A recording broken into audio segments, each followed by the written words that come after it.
बांधवगढ़ नाम तो सुना होगा। अरे बड़ा पुराना नाम है।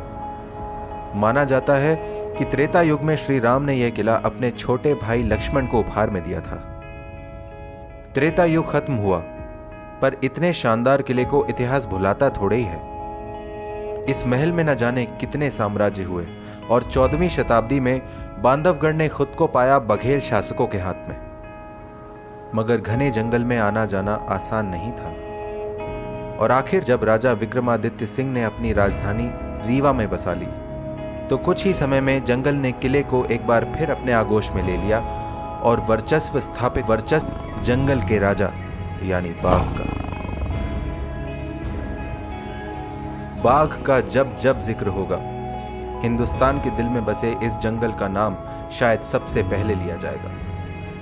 यहाँ के चप्पे चप्पे पर हजारों साल से उनकी मौजूदगी के निशान हैं और आज भी बांधवगढ़ बाघों की घनी आबादी के लिए प्रसिद्ध है। तभी तो हर साल यहाँ इतने लोग उसकी एक झलक के लिए दूर दूर से आते हैं। बल्कि कहते हैं जिसे यहाँ आके भी टाइगर नहीं दिखा वो सफारी में सो ही रहा था।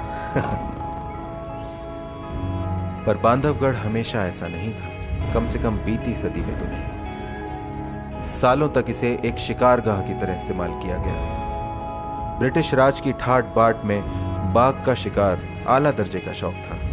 भला उस समय किसने सोचा होगा कि एक दिन गिनती के ही बाघ बचेंगे। पर आजादी के बाद अब भारत संभलने लगा था और सरकार की नजर पड़ी देश की धरोहर उसके जंगलों पर।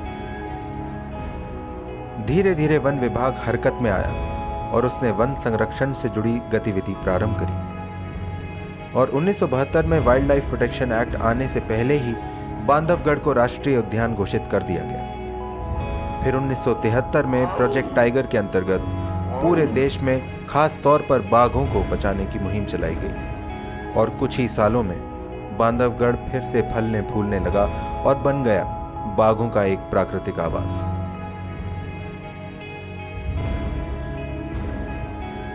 आज पूरे 50 साल हो गए इसे राष्ट्रीय उद्यान बने हुए। शुरुआत में केवल 105 वर्ग किलोमीटर क्षेत्र उद्यान के रूप में लिया गया, जो आज सैकड़ों वर्ग किलोमीटर में फैले कोर एरिया का केवल एक अंश मात्र है। 72 की बात है जब बठान गांव को यहां से विस्थापित किया गया। 1993 में जब इसे टाइगर रिजर्व घोषित किया गया तो साथ ही बचे हुए गांवों के विस्थापन का काम जोर शोर से चलाया गया, जिसमें जन समर्थन ने महत्वपूर्ण भूमिका निभाई। काबिले तारीफ है उन रहवासियों का बलिदान जो अपना घर छोड़ के एक नई जगह अपनी बस्ती बसाने चल दिए। आज जिनकी जिप्सी में हम घूमने आते हैं ना, इनमें से ज्यादातर इन्हीं गांवों के बाशिंदे हैं जिनका बचपन इस जंगल में पैदल ही घूमते बीता है। और तो और लोगों ने सैकड़ों साल पुरानी अपनी मान्यता को भी त्याग दिया ताकि बांधवगढ़ में जंगली जानवर सुख से रह सकें। शेषशैया के रास्ते विष्णु के अवतारों को नमन करते हुए आसपास के गांव से लोग इन प्राचीन मूर्तियों के दर्शन के लिए आज भी आते हैं, लेकिन साल में केवल जन्माष्टमी के दिन बांधवधीश मंदिर स्थित लक्ष्मण के दरबार में। और उतनी ही मान्यता है संत कबीर की, जिनके भक्त यहां कबीर महोत्सव के आयोजन के लिए दूर दूर से पैदल घना जंगल पार करके आते हैं। बात इतिहास की हो रही है और सीता मंडप का नाम ना आए। भगवान श्री राम और सीता के विवाह मंडप सी दिखने वाली इस गुफा को वाइल्ड लाइफ प्रेमी किसी और वजह से जानते हैं। हाँ, यह वही गुफा है जहां सीता को पहली बार देखा गया था। सीता, जिसे बांधवगढ़ की कुलदेवी का दर्जा देना गलत नहीं होगा। जब यह जंगल अवैध कटाई और शिकार के दबाव से जूझ रहा था, तब सीता ने इसे आबाद किया।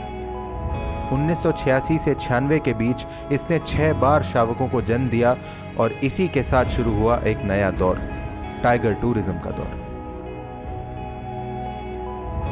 और इसमें इसका साथ दिया चार्जर ने, जो मशहूर था अपने आक्रामक रवैये के लिए।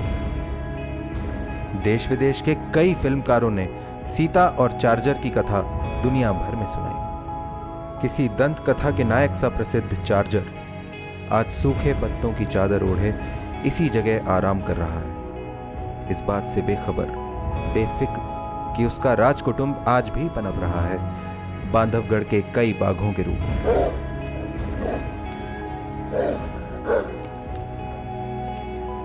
पर जिस दौर की नींव सीता और चार्जर ने रखी थी, उसे आगे बढ़ाने का असली श्रेय देना चाहिए B2 यानी सुंदर को।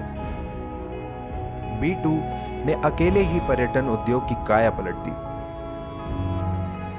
इससे पहले कभी भी दुनिया में कहीं भी एक टाइगर को देखने के लिए इतने लोग नहीं आए थे।